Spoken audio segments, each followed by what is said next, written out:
Okay, here's my video on my top 10 favorite features in Strava. Check this out.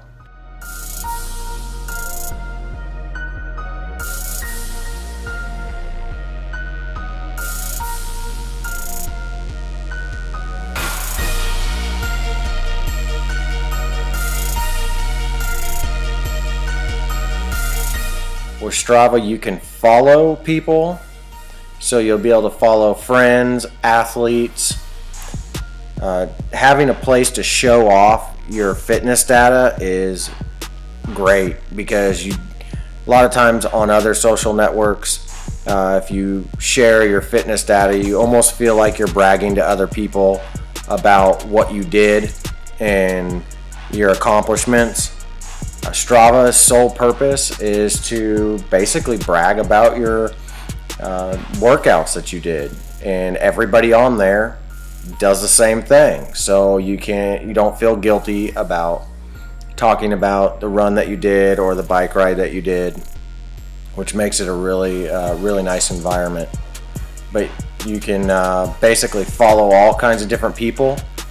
You can see right here how many are following you and how many followers you have, and then you can also request people, remove people. It's essentially just like a typical social network, but just for fitness. Segments are amazing. I don't know anybody that has Strava that does not like segments. This is what made Strava so popular in the first place. You can go out and create sections of road that you run down, bike down, and then race against people you don't know, people you do know, have a good competition against your friends. So you can go into a segment and you'll be able to see the distance of the segment, the grade of the segment, how much the elevation difference is, a map of it, be able to see your fastest time, and then the person who actually has the KOM, King of the Mountain, or QOM, Queen of the Mountain, time on it. Be able to go in, see what your efforts are on it, and then hopefully be able to beat it. This is awesome. So you can do a ride and somebody out there can give you a kudos, which is one of these little thumbs up right here. I'll give him a kudos.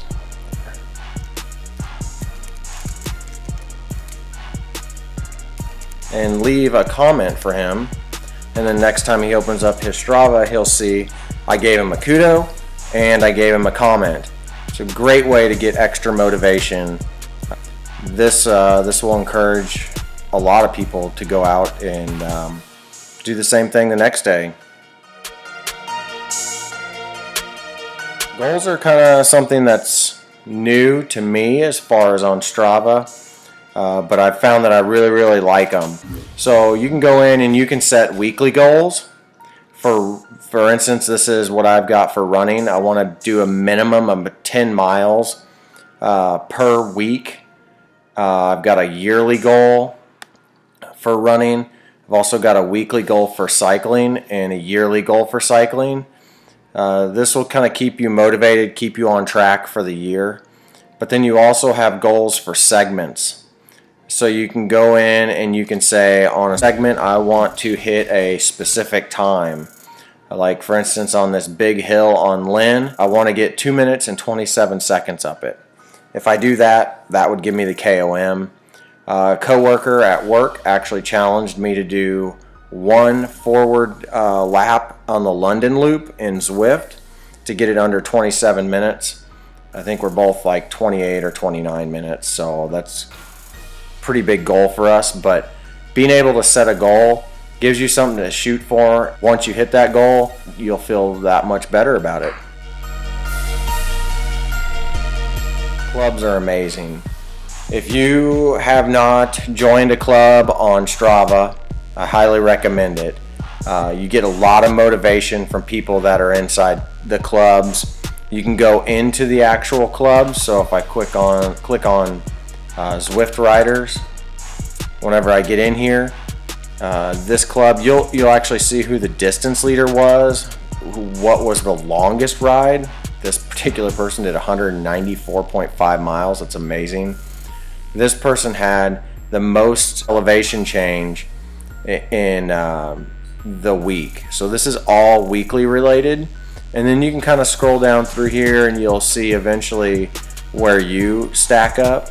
I'm pretty far down in here just because there's so many people that have well over 100 miles. This guy's got 358 miles for the week.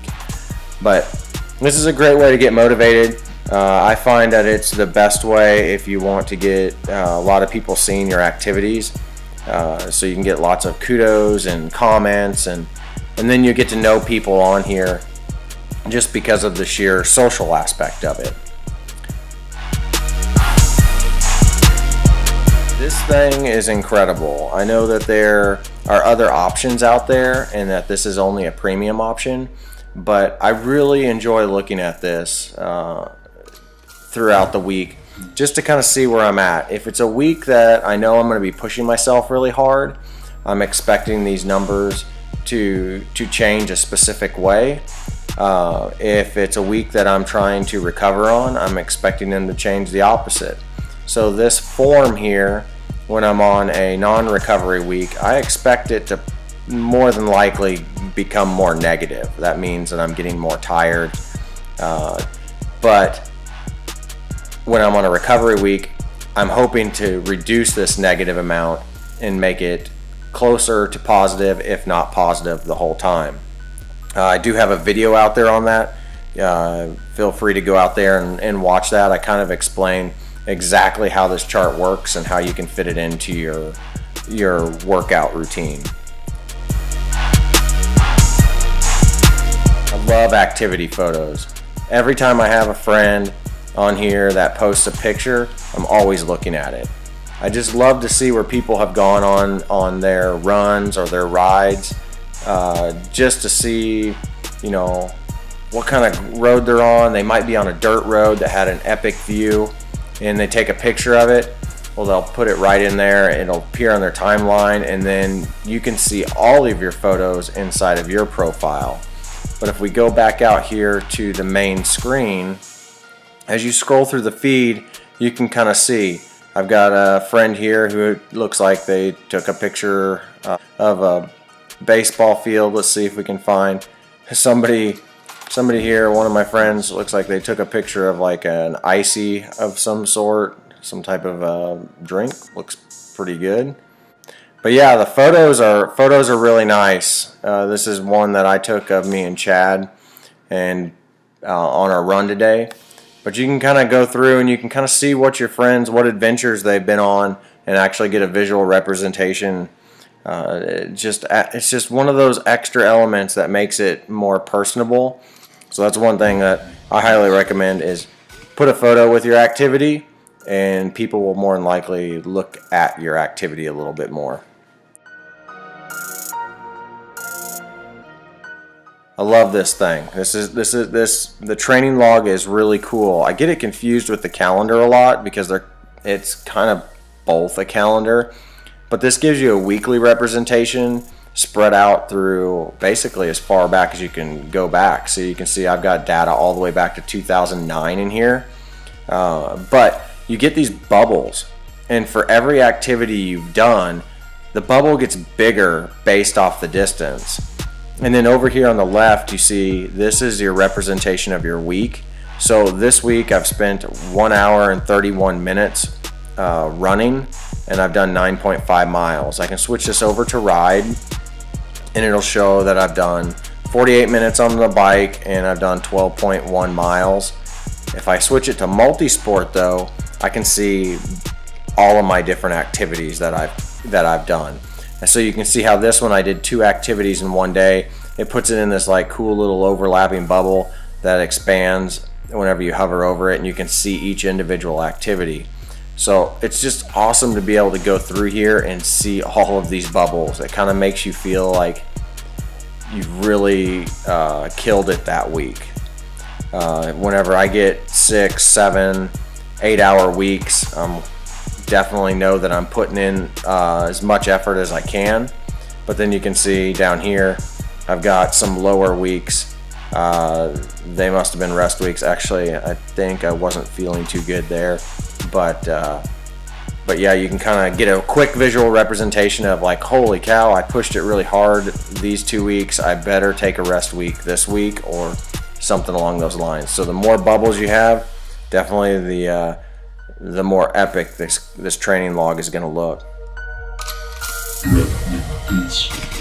So on Chad, I can look at his profile, but as I scroll down over here on the right, you get this comparison. So you can see here's my data in this column, here's his data in this column.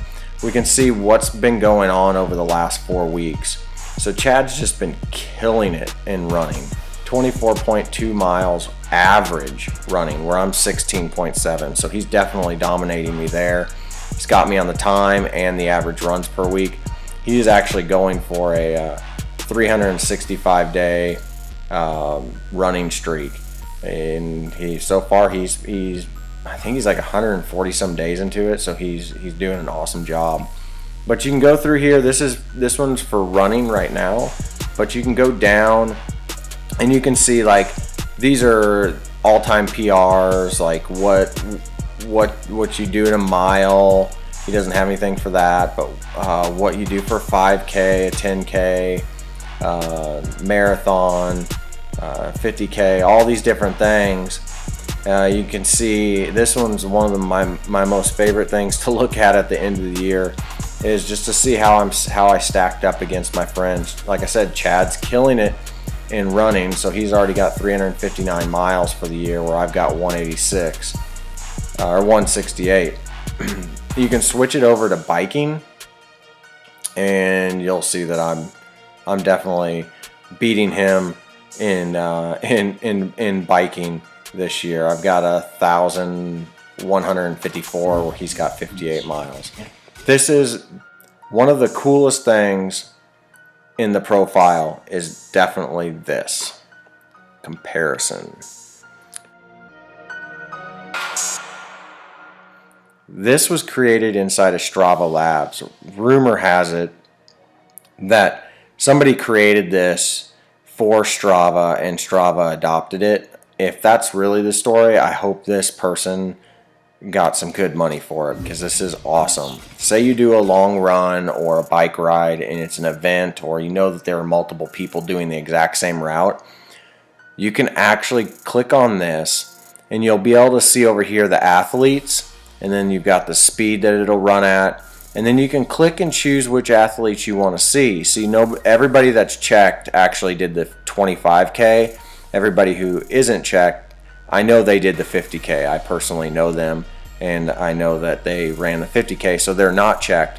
But if I wanted to see them on this thing here, on this Flyby, you could check them and it would show their route. But we'll stick with the ones of the 25K. So if I click play here, it starts to run, and you can start to see everybody's little icon that they've got, their little profile pic, start to move. So you can really tell like where you lagged behind or where you were crushing your friends. And you can speed this up so we can get them going really quick here, which is kind of fun. Down here at the bottom, you've got the elevation map, and then you've also got some indicators of how far ahead and behind you are. That these colors are represented by the colors that are ringed around the profile pic. That is my top 10 favorite things in Strava. I could probably give you a list of 10 more things that I really like about it, but those are the things that just popped into my head really quick when I was thinking, what would I tell somebody who has never been on Strava that I like about it? Thanks for watching this, and we'll talk to you later. See ya.